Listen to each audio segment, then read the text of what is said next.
You know, we could all use some encouragement. And I've got some good news for you. Welcome to 5 Minutes with Mark.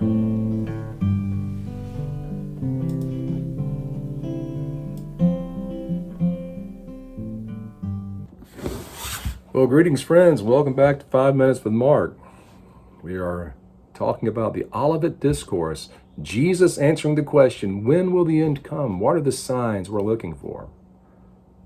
We're going to pick that story up here in Mark 13 at verse 21.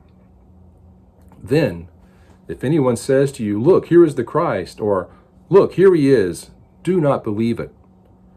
For false Christs and false prophets will rise and show signs and wonders to deceive, if possible, even the elect. But take heed.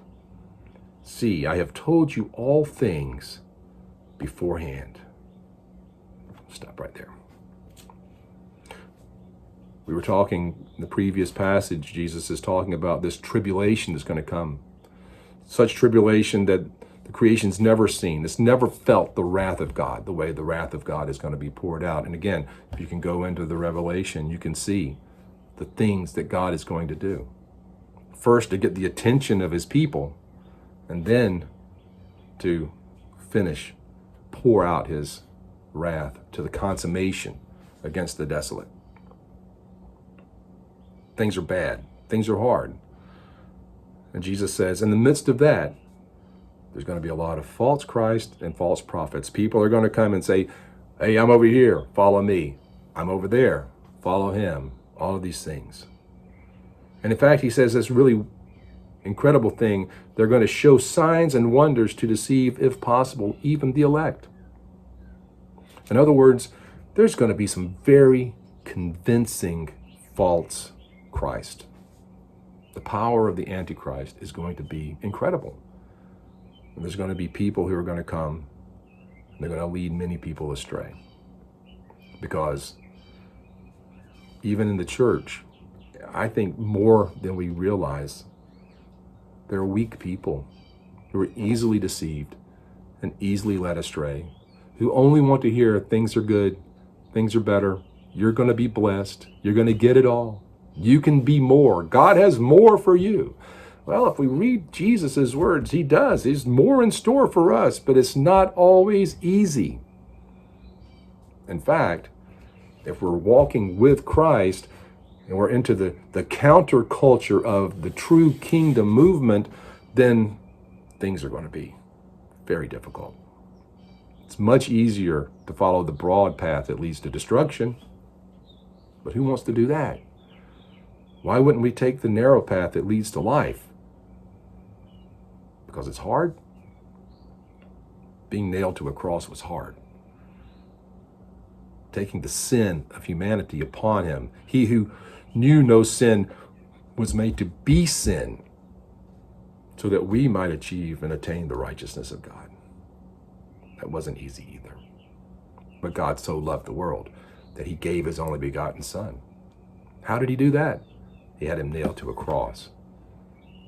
And in a moment of cosmic proportion, he turned his back on himself and allowed his wrath to fall upon the human flesh of the Son of God.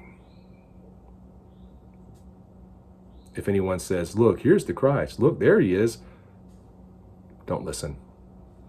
Take heed. See, I've told you all things beforehand.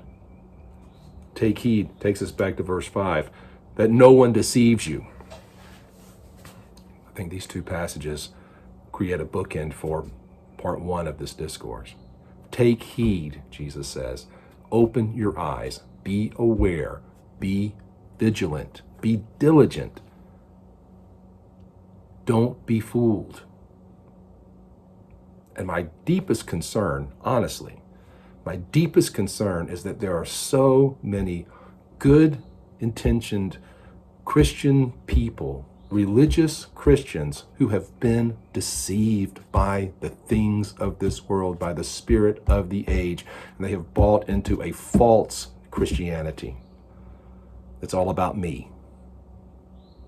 And it's never about me. It's always about Jesus Christ. We are called to deny ourselves, take up our cross, and follow him. And he is going in places that are hard and difficult. And he is calling us into a life where if we are faithful to him, we will have to endure.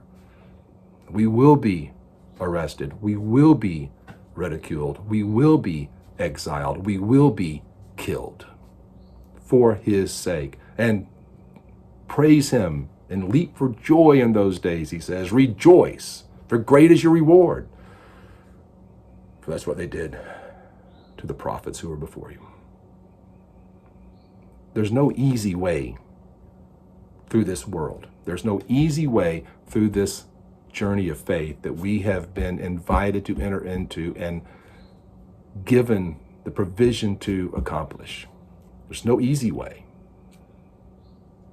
But at the end of the day, we can either be impressed by the temple, by the works of man, by the fortunes of the famous, or we can be impressed by the faith of the widow who threw 2 tiny coins into the coffer. And Jesus said, that's what I'm looking for. That's the kind of faith that endures until the end. And the end is coming. The end is coming. And it may be coming soon. Are you ready? See you next time. Hey friends, I sure hope you're enjoying this casual stroll through the Gospel of Mark. And if you'd like to know more about me and what I'm doing, check out my website, theeclecticmonk.com. There you'll find all kind of other stuff that I've been doing. And I really hope that you'll share this Bible study with the people around you. Till next time, God bless you.